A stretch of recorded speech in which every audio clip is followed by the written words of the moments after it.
Ladies and gentlemen, UFC 285. Oh my god. John Jones is back. Not only is he back, he is the greatest of all time. लड़ाई 2 minute की.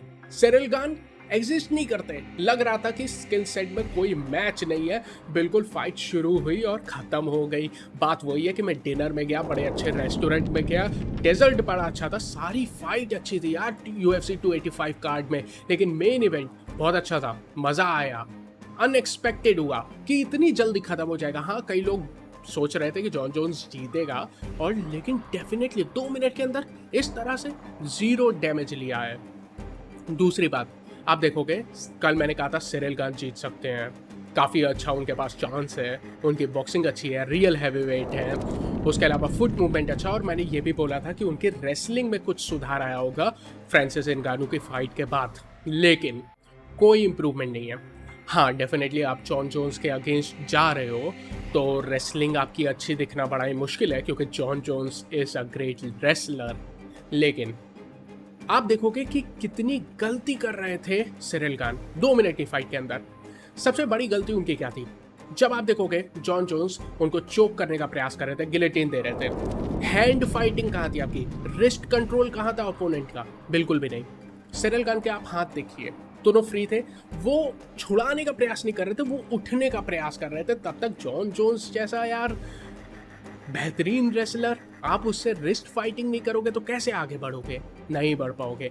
मैं कहूँगा wrestling में Ciryl Gane के कोई improvement नहीं आया है. जॉन जोन्स की बात करते हो जो फोकस थे, सबसे पहले उनका जीतना UFC के लिए बहुत अच्छी बात है, और सारे फैंस के लिए भी अच्छी बात है यार. कब से हम लोग सोच रहे थे जॉन जोन्स आएंगे, एक्साइटमेंट होगा, उनकी फाइट एक बड़ा मेन इवेंट हो जाता है. और उसके अलावा अब वो और ज़्यादा 8 फाइट का कॉन्ट्रैक्ट है उनका, तो मैं बिल्कुल उम्मीद करूंगा वो जल्दी से वापस ऑक्टोगन में आ जाए. खैर, उनका भरोसा नहीं है. ऑक्टोगन के अंदर वो क्या करेंगे इसका भरोसा है, फाइट करेंगे.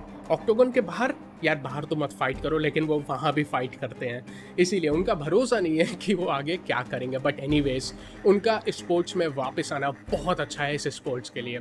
दूसरा, फ्रांसिस नगानू जो UFC छोड़ के गए हैं, उनके लिए काफ़ी बुरा है. उनकी लेगेसी पे सवाल उठ जाएगा. सिरिल गान जिनके साथ उन्होंने इतनी बड़ी लड़ाई की, वो बोल रहे थे कि मैं हैवीवेट चैंपियन हूँ, लेकिन अब नहीं. अब जॉन जोन्स, आपको वापस आके जॉन जोन्स का हराना पड़ेगा अपनी लेगेसी को संभालने के लिए. तीसरी बात है, जॉन जोन्स की लेगेसी सबमिट हो गई है, सवाल नहीं है. Greatest of all time.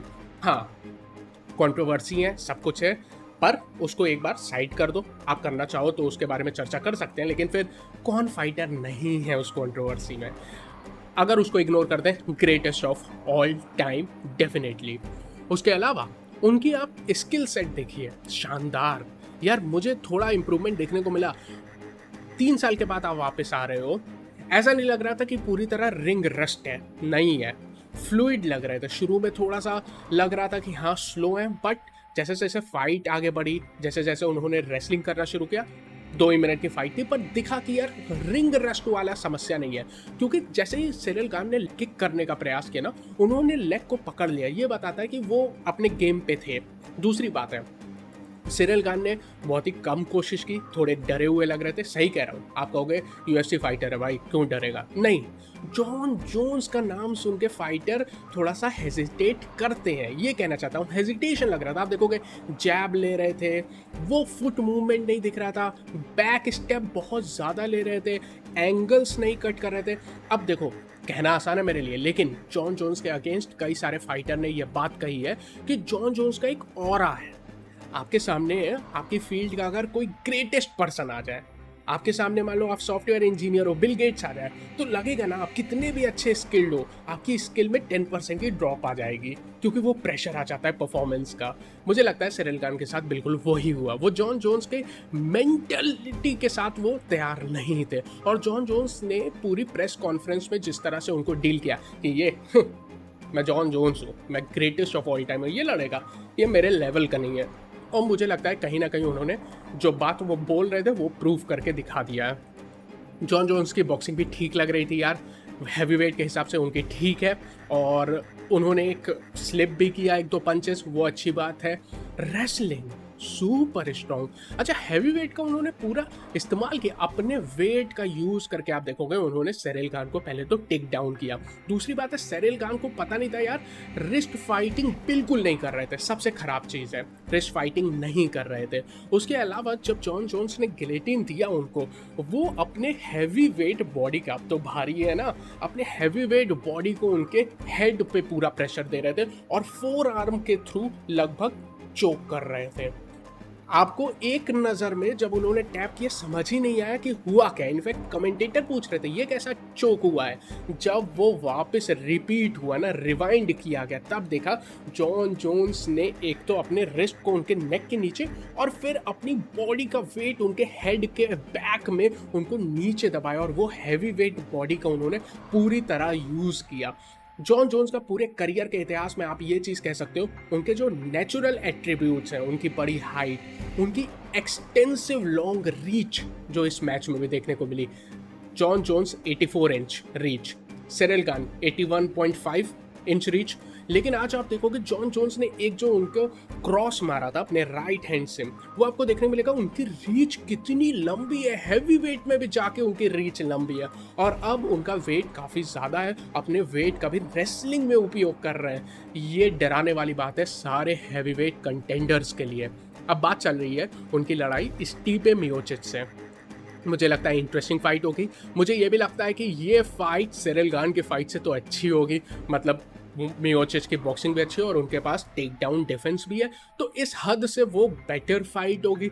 लेकिन मुझे बहुत बड़ा शक है कि क्या मियोचिच हैवी वेट में जॉन जोन्स को हरा पाएंगे। एक तो मियोचिच की एज भी तो काफ़ी ज़्यादा हो गई है और जॉन जोन्स जिस तरह के दिख रहे हैं, मुश्किल है मियोचिच के लिए उनको हराना। और मियोचिच भी काफ़ी लंबे समय बाद ऑक्टोगन में वापस आएंगे और एज के साथ, तो मुश्किल होने वाली है पूरे हैवी वेट डिवीजन के लिए। मुझे लगता है John Jones is back and UFC as a fan हम लोग के लिए ये काफ़ी अच्छी बात है, काफ़ी मज़ा आएगा। UFC एक्साइटिंग होती जा रही है, सारे कार्ड आगे काफ़ी इंटरेस्टिंग है। अगर आपको ये वीडियो पसंद आया, अगर आप UFC के फ़ैन हो, तो इस वीडियो को लाइक करो, चैनल को सब्सक्राइब ज़रूर कर लो ताकि मुझे पता चले इस टाइप का कंटेंट मुझे और रेगुलरली डालना है। और आपके सपोर्ट के बिना मैं कहाँ जाऊँगा, आप ही तो मेरे YouTube करियर के कोच हो, तो यार इसको सब्सक्राइब करो, कमेंट सेक्शन का यूज़ करो और उसमें मारो एक पंच, फोड़ दो उस लाल बटन को। अच्छा, अब तो लाल रही नहीं है, नो ब्लड पॉलिसी, कोई और कलर हो चुका है। जो भी कलर है उसमें मारो एक पंच, घुमा के राइट क्रॉस लेफ्ट हुक सब कुछ मार दो और सब्सक्राइब कर दो। I will see you again.